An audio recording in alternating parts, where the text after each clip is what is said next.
മക്കിമല കോടക്കാട് കണ്ടെത്തിയ കുഴിബോംബ് മാവോയിസ്റ്റുകൾ സ്ഥാപിച്ചതെന്ന police FIR. ഇതുവഴി റോന്തു ചുറ്റുന്ന തണ്ടർബോൾട്ട് സേനാംഗങ്ങളെ ലക്ഷ്യം വെച്ചാണ് ബോംബ് സ്ഥാപിച്ചതെന്നും എഫ്ഐആറിൽ പറയുന്നു. സ്ഫോടക വസ്തുക്കൾക്ക് സമീപത്ത് നിന്ന് മാവോയിസ്റ്റ് പോസ്റ്ററിന്റെ അവശിഷ്ടങ്ങൾ ലഭിച്ചതായും എഫ്ഐആറിലുണ്ട്. UAPA ചുമത്തിയാണ് കേസ് അന്വേഷണം തുടരുന്നത്. തലപ്പുഴയിലും ആറളത്തും അയ്യങ്കൊല്ലിയിലും മാവോയിസ്റ്റുകളും പോലീസും തമ്മിൽ നേർക്കുനേറായിരുന്നു ഏറ്റുമുട്ടൽ. തണ്ടർബോൾട്ട് സഞ്ചരിക്കുന്ന സ്ഥിരം വഴിയിൽ ബോംബൊരുക്കി കാത്തിരുന്ന മാവോയിസ്റ്റുകൾ ഞെട്ടലാണ് പോലീസ് സംവിധാനത്തിന് നൽകിയിരിക്കുന്നത്.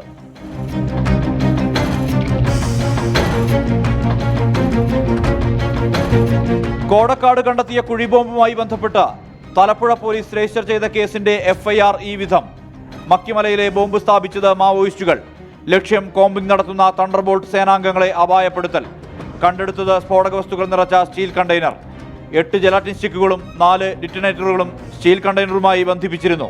സൺ 19 എന്ന പേരിലുള്ള ജലാറ്റിൻ സ്റ്റിക്കുകളാണ് കണ്ടെത്തിയത്. സ്ഫോടനത്തിനായി തയ്യാറാക്കിയ വെള്ളാരം കല്ലുകളും ആണികളും നെട്ടും ബോൾട്ടും ഉൾപ്പെടെ പ്രദേശത്തു നിന്ന് ലഭിച്ചു. സ്ഫോടക വസ്തുക്കൾക്ക് സമീപം മാവോയിസ്റ്റ് അനുകൂല പോസ്റ്റർ അവശിഷ്ടങ്ങൾ കണ്ടെത്തിയതായും FIR-ൽ പറയുന്നു. ആറളം മുതൽ തിരുനെല്ലി വരെ വ്യാപിച്ചു കിടക്കുന്ന വനമേഖലയിലാണ് മാവോയിസ്റ്റ് കബനി ദളത്തിന്റെ പ്രവർത്തനം. സംഘത്തിലെ CP മൊയ്തീൻ ബോംബ് നിർമ്മാണത്തിൽ പരിശീലനം നേടിയ ആളാണ്. ബോംബ് നിർമ്മാണത്തിനിടെയാണ് മൊയ്തീന്റെ ഒരു കൈപ്പത്തി തകർന്നത്. 2014-ൽ ബോംബ് നിർമ്മിക്കുന്നതിനിടെയാണ് മാവോയിസ്റ്റായിരുന്ന ഷിനോജ് കൊല്ലപ്പെട്ടത്. കബനി ദളത്തിന്റെ ഭാഗമായിരുന്ന കവിത ആറളം അയ്യൻകുന്നിൽ പോലീസുമായി ഉണ്ടായ ഏറ്റുമുട്ടലിൽ കൊല്ലപ്പെട്ടിരുന്നു. രക്തം കൊണ്ട് രക്തകടം വീട്ടുമെന്നായിരുന്നു മാവോയിസ്റ്റുകളുടെ മുന്നറിയിപ്പ്.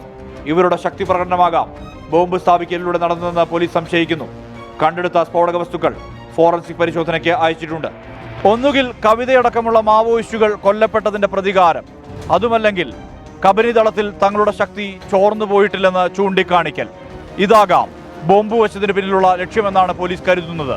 സംഭവത്തിൽ UAPA ചുമത്തി അന്വേഷണം തുടരുകയാണ്. പ്രകാശൻ പള്ളത്തിനൊപ്പം സുർജിത് അയ്യപ്പത്ത്, 24 വയനാട്.